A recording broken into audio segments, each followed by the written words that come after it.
আসসালামু আলাইকুম, real village cooking চ্যানেলে সবাইকে ওয়েলকাম জানাচ্ছি। আজকে আমি বানাবো ধোসা রেসিপি। চাল এবং ডাল দিয়ে সহজেই ধোসা রেসিপি বানাবো। প্রথমে আমি একটা চাটনি বানিয়ে নেব, নারকেলের চাটনি। তার জন্য এখানে আমি কিছু নারকেল দিয়ে দিলাম, অর্ধেকটা নারকেল দিয়ে দিলাম। এবার এর মধ্যে 2 টুকরো আদা দিয়ে দিচ্ছি, কাঁচা লঙ্কা 4 থেকে 5টা দিয়ে দিচ্ছি, লবণ 1/2 চামচ পরিমাণ, চিনি 1 চামচ পরিমাণ দিয়ে দিলাম, দিয়ে দিচ্ছি কারি পাতা এবং ধনে পাতা কুচি,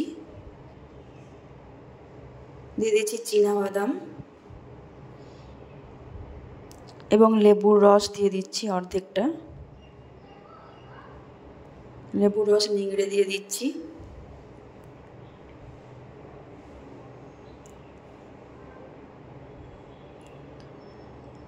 খুবই টেস্টি একটা চাটনি, আপনার বাড়িতে বানিয়ে দেখবেন, খুবই টেস্টি লাগবে এই চাটনি। আমি পেস্ট বানিয়ে নিচ্ছি। এর মধ্যে আমি জল অ্যাড করলাম, 2 চামচ পরিমাণে জল অ্যাড করলাম, আবারও পেস্ট বানিয়ে নিলাম। এর মধ্যে দিয়ে দিচ্ছি দই, টক দই,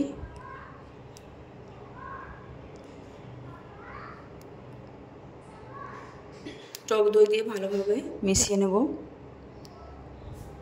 এবার আমি তরকার জন্য দিয়ে দিলাম ভেজিটেবল অয়েল, কারি পাতা, সরষে, একটা লঙ্কা। এটা আমি কিছুক্ষণ নাড়াচাড়া করে যে আমি চাটনিটা করে রেখেছি তার মধ্যে ঢেলে দেব।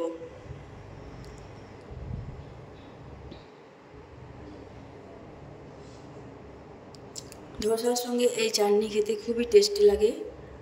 আপনারা বাড়িতে বানাবেন, খুব সহজ এবং সিম্পলভাবে আমি আপনাদেরকে দেখাচ্ছি। এই দেখুন, দেখতে খুবই সুন্দর, খেতেও খুবই টেস্টি নারকেলের চাটনি।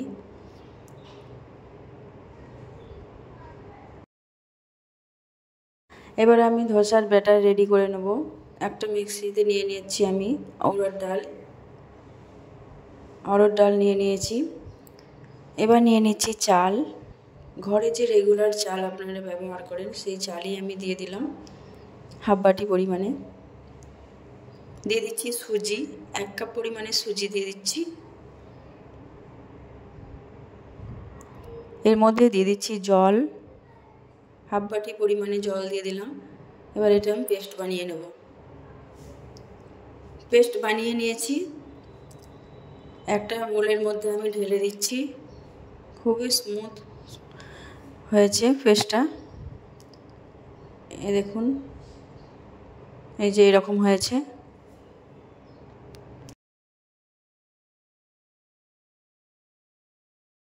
এবার এর মধ্যে আমি দিয়ে দিচ্ছি টক দই দিয়ে ভালোভাবে মিশিয়ে নেব, খুব ভালোভাবে মিশিয়ে নিতে হবে।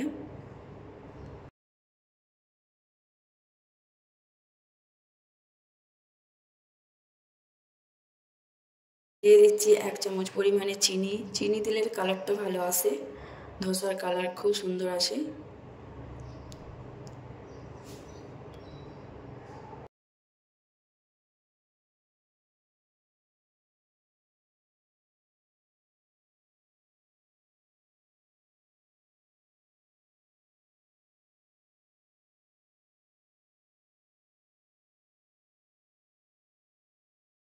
এক চিমটি আমি সোডা অ্যাড করলাম, আপনারা চাইলে এটা স্কিপ করতে পারেন।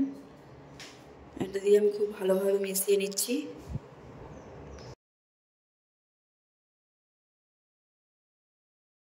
গমের আটা 1 চামচ পরিমাণে দিয়ে দিলাম, খুব ভালোভাবে মিশিয়ে নিচ্ছি। এর কালারটা ভালো আসবে।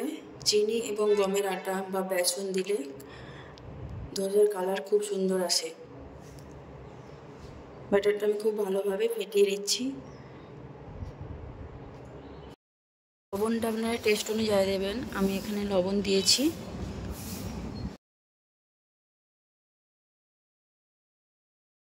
ব্যাটার রেডি হয়ে গেছে। এবার আমি বানিয়ে চলে যাব। একটা প্যান চাপিয়ে দিয়েছি, এর মধ্যে আমি দিয়ে দিচ্ছি ভেজিটেবল অয়েল। অয়েলের চারিদিকে আমি একটা ব্রাশের সাহায্যে মিশিয়ে নিচ্ছি।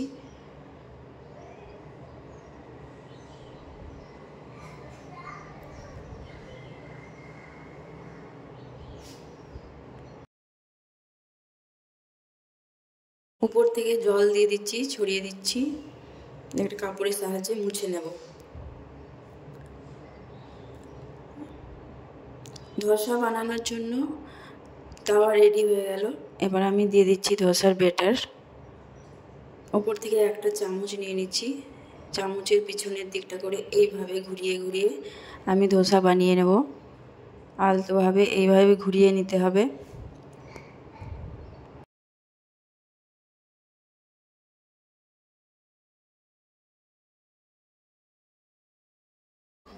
এই দেখুন কালারটা চেঞ্জ হয়ে আসছে আস্তে আস্তে। ওপর থেকে আমি সাদা তেল আমি ব্রাশ করে নিচ্ছি এইভাবে। কালারটা হালকা চেঞ্জ হয়ে এসেছে, খুব সুন্দরভাবে বানানো হয়েছে। আপনারা এইভাবেই বানাবেন। এই দেখুন কালারটা খুব সুন্দর চেঞ্জ হয়েছে। এবার আমি তুলে নেব। এইভাবে একটা চামচের সাহায্যে গুটিয়ে নেব। এই দেখুন খুবই ক্রিস্পি হয়েছে, খুবই মুচমুচে। এই দেখুন আমি দেখাচ্ছি, খুবই মুচমুচে এবং ক্রিস্পি। আপনারা বাড়িতে সহজেই বানিয়ে নিতে পারবেন। আবারও একটা বানিয়ে দেখাচ্ছি। আবার তাওয়া রেডি করে নিচ্ছি। একইভাবে ব্যাটার দিয়ে দিলাম। এবার এইভাবে ঘুরিয়ে ঘুরিয়ে আমি বানিয়ে নিচ্ছি।